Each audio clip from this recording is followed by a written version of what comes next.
BX1 ⁇ l'invité de Fabrice Grosfilet. Bonjour Alain Marron. Bonjour. Ministre bruxellois des Affaires sociales, de l'environnement, de la transition climatique, entre autres. Vous êtes rappeur, vous ? Non, je ne suis pas spécialement rappeur, mais j'écoute tout style de musique. Puis moi, il dit pas Angèle, alors j'ai pris son frère. Voilà, donc Roméo Elvis, c'était un extrait de l'album Chocolat. C'est le début du plan hiver. Aujourd'hui, l'accueil des sans-abri, on est prêt ? Alors on est prêt, les équipes sont prêtes ou quasiment prêtes, les différentes structures d'accueil sont mises en place ou en train d'être mises en place, mais en tout cas à partir dans quelques jours, elles vont progressivement s'ouvrir et pouvoir accueillir l'ensemble des publics. Du reste, les structures d'accueil accueillent des publics toute l'année. Vraiment toute l'année. Il y a juste un renfort supplémentaire pendant l'hiver parce qu'il y a une croissance de la demande, parce qu'il y a une sorte de crise hivernale et de demande supplémentaire pendant l'hiver. Ouais, donc il y a 2150 places en année constante et on passe à 3200 à peu près, c'est ça pour l'hiver. Ouais. Il y a une augmentation. Si jamais il y avait encore plus de personnes parce qu'on a mal calculé, il y a moyen de mobiliser encore des lits supplémentaires ?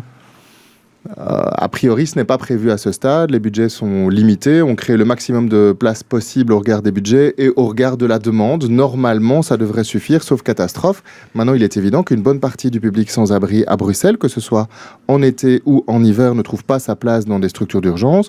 Des personnes vont loger dans des squats ou trouvent des solutions de fortune. Ça, c'est aussi la réalité du sans-abrisme à Bruxelles. Ouais, qu'est-ce qu'on peut faire ? D'abord, ceux qui vont être accueillis dans les centres, on les accueille juste pour la nuit et le lendemain matin, on les remet sur le trottoir, revenez ce soir, ou on fournit plus de services que ça ? Alors c'est ce qui a été fait pendant trop longtemps, mais maintenant il y a des changements de paradigme au sein du secteur. Les associations elles-mêmes veulent travailler autrement, puis il y a aussi une impulsion politique pour travailler autrement, et aussi de notre part. L'idée, c'est de se dire que la solution, elle passera nécessairement par une réduction de nombre de personnes à la rue, et donc celles pour lesquelles c'est possible, entamer un travail de réinsertion et de parcours vers les logements, ou vers le logement, par exemple via les dispositifs dits de Housing First, où là, des personnes qui sont sans abri, tout à fait à la rue, parfois des sans-abri chroniques, à la rue depuis très longtemps, récupèrent un logement, mais évidemment avec un accompagnement social adéquat. Et donc ça, vous avez des logements à proposer, par exemple, dès cet hiver, si c'est le cas ? Alors, il y a des logements Housing First qui existent déjà maintenant.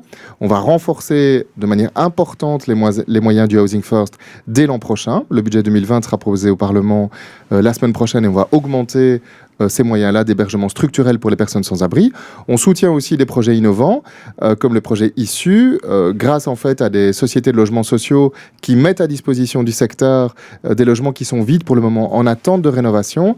Avec les acteurs du secteur, dont le SAMU social et les autres acteurs, on va essayer de mettre dans ces logements-là des personnes qui sont à la rue pour le moment, pour progressivement les réinsérer dans un circuit normal. Donc elles pourront y rester provisoirement, parce que ces logements vont être rénovés dans quelques mois, mais on profite de ce temps-là pour les isoler, les abriter et entamer un parcours de réinsertion avec elles. Ouais. Est-ce qu'on a une idée du nombre de femmes et de familles parmi la population sans abri à Bruxelles ? Ou est-ce que ce chiffre-là, il n'existe pas ?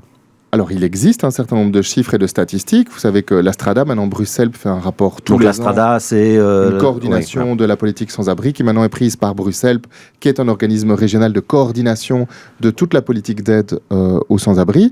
Donc, il existe un certain nombre de chiffres parce qu'il y a un recensement tous les ans. Ce qu'on voit surtout, c'est une progression, malheureusement une augmentation du nombre de femmes qui sont à la rue parce qu'elles sont plus en risque de précarité, surtout si elles sont seules avec enfants. On voit dans toutes les statistiques, y compris celles de l'Observatoire du social et de la santé bruxelloise, que c'est un public qui est particulièrement précarisé, en fragilité et en risque de pauvreté. L'an prochain, il y aura un dispositif spécifique pour ces femmes et ces femmes avec enfants ? Alors, il y a déjà depuis plusieurs années, déjà sous le gouvernement précédent, des impulsions pour mettre l'accent particulier sur... Donc il y a des lieux spécifiques pour elles ? Il y a des lieux spécifiques, il y en aura encore plus dès l'an prochain. Ouais, donc ça veut dire que l'an prochain, vous lancez une expérience pilote, c'est ça, avec un nouveau lieu d'accueil ? Alors, il n'y a pas vraiment d'expérience pilote, il y aura une nouvelle maison d'accueil qui progressivement sera mise en place courant l'an prochain, qui accueillera spécifiquement des femmes avec des enfants. Quand on est le ministre de l'Action sociale et que l'hiver commence, on se dit « Aïe, j'espère que je n'aurai pas de décès cette année ». C'est quelque chose qui vous inquiète ? J'espère vraiment qu'il y aura le minimum de personnes qui vont mourir en rue ou mourir de la pauvreté pendant toute l'année, hiver comme été,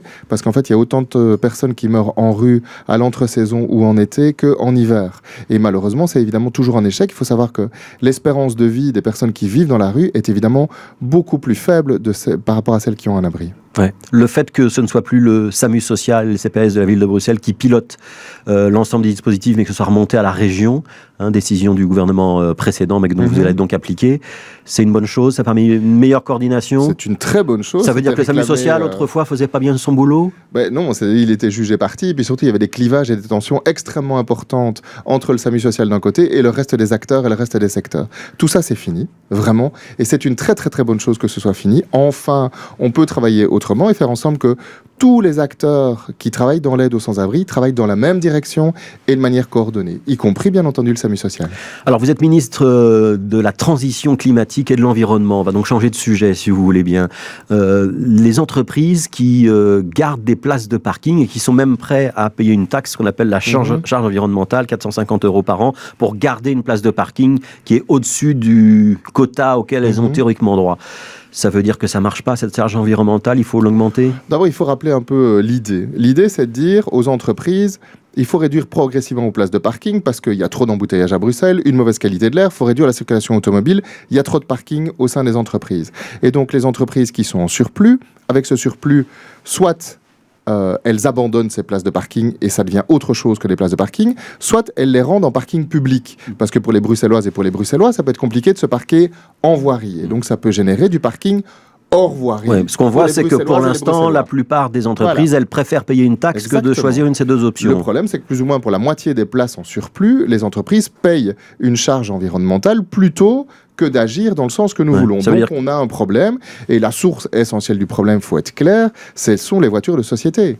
A priori, ce qui freine les entreprises à limiter et diminuer le nombre de places de parking pour leurs employés eux-mêmes, à la place soit de supprimer cette place, soit de mettre à disposition des personnes qui habitent aux alentours, c'est qu'elles veulent garder ces places pour leur personnel qui ont des voitures de société. Donc il faut renoncer aux voitures de société, ça c'est une compétence du fédéral, l'écolo n'y est pas encore.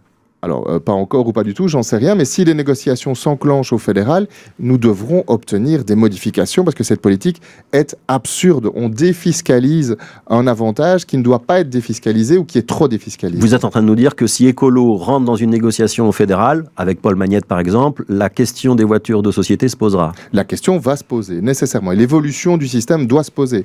Nous sommes pour le fait que les personnes puissent bénéficier d'un budget mobilité global, qui ne les oblige pas à prendre une voiture de société et qui leur offre des alternatives crédibles.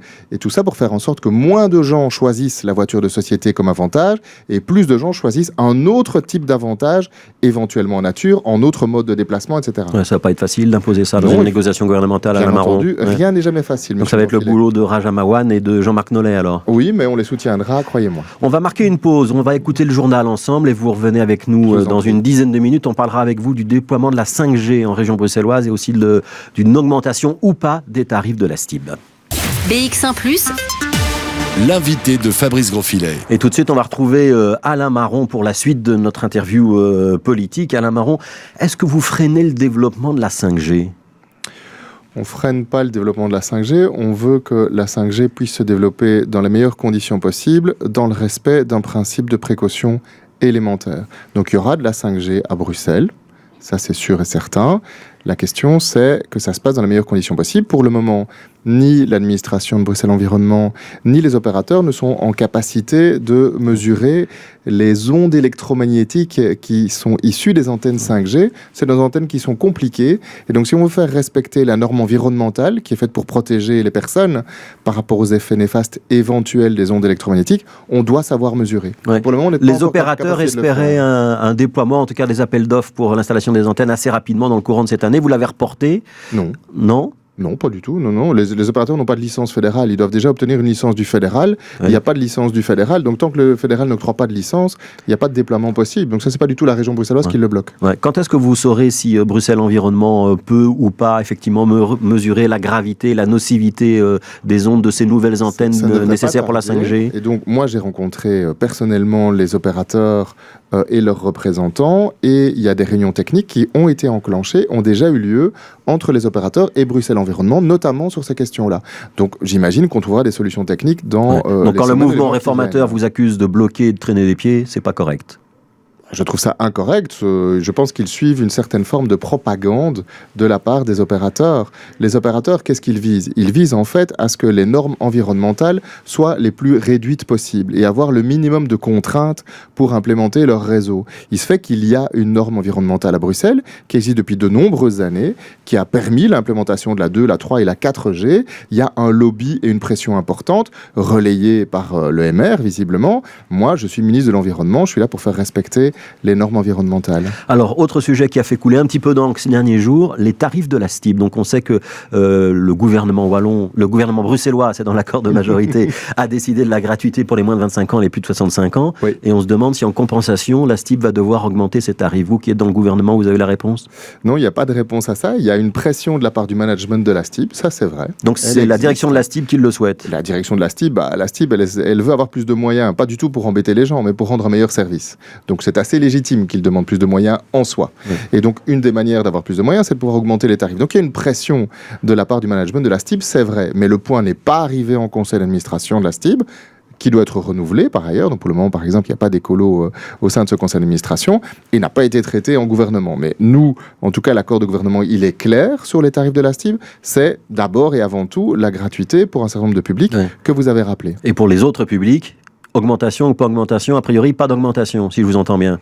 En tout cas, je ne me semble pas qu'il puisse y avoir une augmentation avant qu'il n'y ait la mise en place de la gratuité. Le débat sur les tarifs devra avoir lieu. Pour le moment, ce débat n'a pas eu lieu. Très sincèrement, il n'a pas eu lieu, même pas en conseil d'administration de la STIB et donc encore moins en gouvernement. Parce que c'est un petit peu compliqué de dire qu'on veut faire baisser la pression automobile et renvoyer les gens vers les transports publics si les transports publics augmentent. Ce qu'il faut surtout pour les transports publics, parce que vous avez raison sur la logique, l'autre logique, c'est qu'il faut que le service soit à la hauteur. Les gens, en fait, qui sont empêchés de prendre des transports en commun, le premier facteur de blocage, pour la majorité d'entre eux, en tout cas pour les travailleuses et pour les travailleurs, c'est que le service est estimé insuffisant. Ils veulent plus de métro, plus de bus, plus de trams, plus de fréquences, plus de confort, plus de sécurité. C'est ça l'objectif numéro 1. Maintenant, on ne peut pas rendre inaccessibles financièrement les transports en commun, ce serait complètement absurde. Dernière question sur la mobilité. On a beaucoup entendu parler des voitures électriques et de la difficulté à trouver des bornes de recharge en région bruxelloise, du retard qui avait été pris dans le déploiement de ces bornes qui remontent donc au précédent gouvernement. Ouais.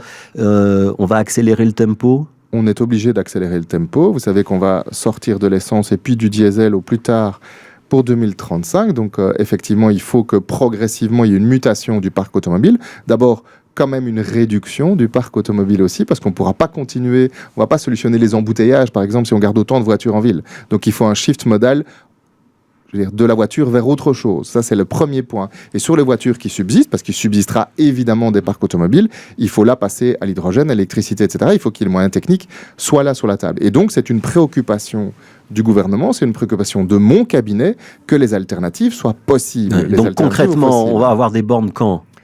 Je ne peux pas vous dire quand, mais en tout cas, si Belga entend lancer ses propres systèmes dans le courant de l'année prochaine, donc il y aura courant 2020, des nouvelles bornes qui seront installées, et on est en train d'évaluer la convention qui existe avec l'opérateur privé qui a déjà installé quelques bornes et qui est en difficulté pour installer les suivantes. Mais l'idée, c'est quand même d'augmenter le nombre de bornes qui sont actives et de les centrer d'abord quand même sur les voitures qui sont partagées.